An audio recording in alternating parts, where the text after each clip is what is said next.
What is happening, guys? Welcome back to another video here at Wicked Garage. In front of me we have the flatbed build pieces along with a bunch of tubing and channel over on the side.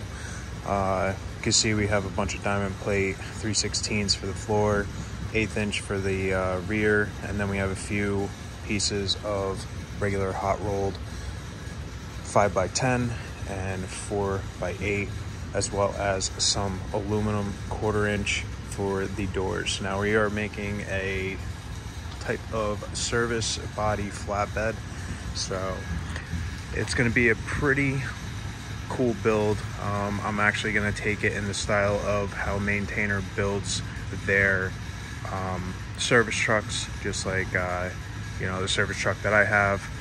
It's a lot better quality, so I'm going to take their hinges and their latches, and we're going to incorporate them into this build and sort of make a higher quality product. That's what I sort of base my business off of: a higher quality, less manufactured, spitting out cheap, crappy flatbeds that are just going to rot away in a couple of years. It's going on the 2024 GMC AT4 that he bought.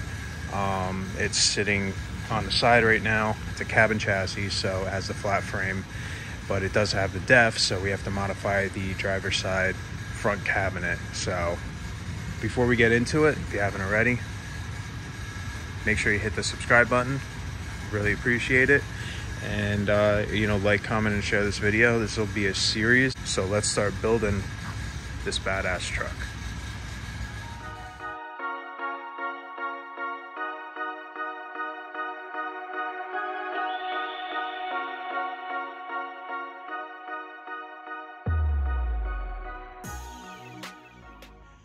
All right, guys, a little update on the flatbed build and the toolboxes. That's what we were cutting out on all those sheets, just pieces to make the toolbox. Now, I don't have a brake here that's able to do tight bends, and it just doesn't make sense financially just yet, unless I'm doing about like 3 or 4 of these per month. So when we get up to that, then I'll probably end up starting to invest into a nice hydraulic press.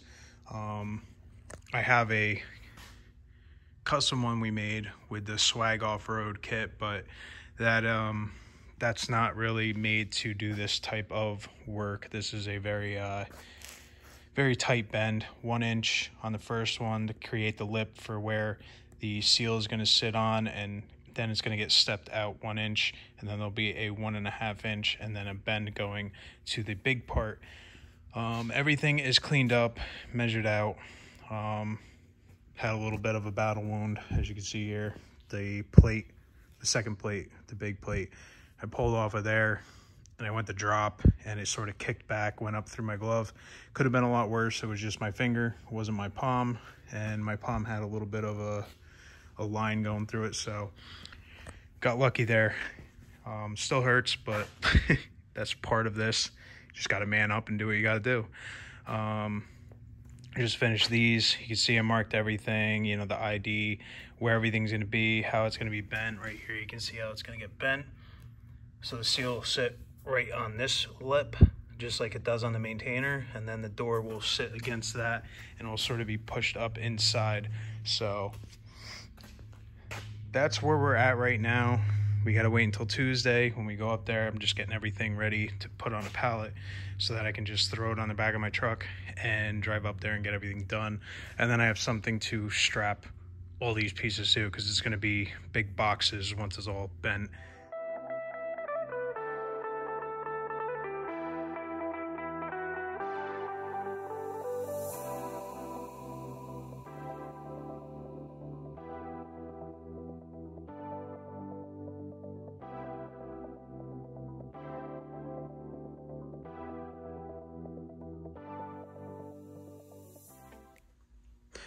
All right, guys, so this morning we went and we got everything bent up, as you can see. So these are all the components. I got the top and the bottom for this box. And as you see, we started measuring. So what we're gonna do is we're gonna cut this out right here to there, and then cut the lip down so that we can essentially put that on, have an 1/8 inch over the top of this so it sort of sits on the front, so we have a nice weld that we can get in there. But we'll tack those in place once we get this trimmed. We have to trim just this little piece off right here, and however far it has to be, I believe it's like 1.5 inches or so. And then we can pretty much tack that, flip it, and tack it so that everything is what it needs to be measured. Then on the next one, the box will pretty much fit up to that once this is mounted on the body. Now we're doing this a little bit different. I'm sort of building the whole truck based off of these front boxes and the frame and all that setup. So once these are built, I can actually start putting together the truck and doing everything to make it into the body it's going to be. Now this is like a maintainer style setup, as I was saying, so it's a little bit better quality than just the normal highly manufactured, CM and Bradford built. They're not just thrown together. So these are going to be a lot more heavy duty. We're doing the same thing, aluminum doors with the maintainer latches and such. So it'll be a definitely more high quality truck build.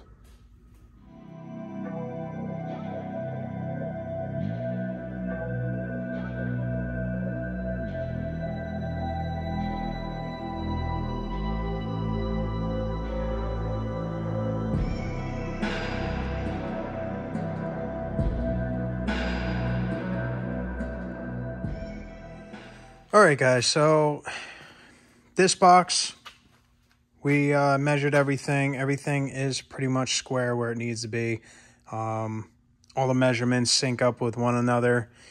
Unfortunately, on this one, something happened along the way to where it's not 100% where it needs to be. So what we're going to do is we're actually going to cut this inside corner and shorten up this whole back area and pretty much straighten this up.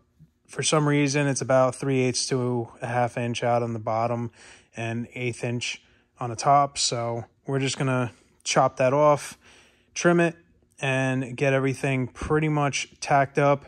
And then we'll square everything and we'll tack in our top plates and so on.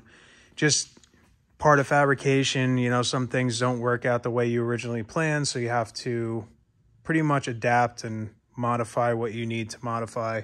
So these over here ended up working out completely perfect. Everything fits.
All right, guys, so I got him over here because we were spraying the mason dump cab, so I had to push these out of the way in the back for now so we can get that done and out of the way, essentially.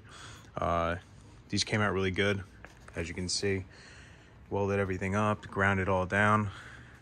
The only ones we didn't grind were those, which we will once we get the main frame and everything else done. Just wanted to get the main front boxes pretty much set and ready to go so that we can start building the truck in the next video. So obviously in the next video you will start seeing the truck come together, but other than that, thank you guys for watching this video. This was part 1 of many of this series, and I will see you guys in the next one. Peace out.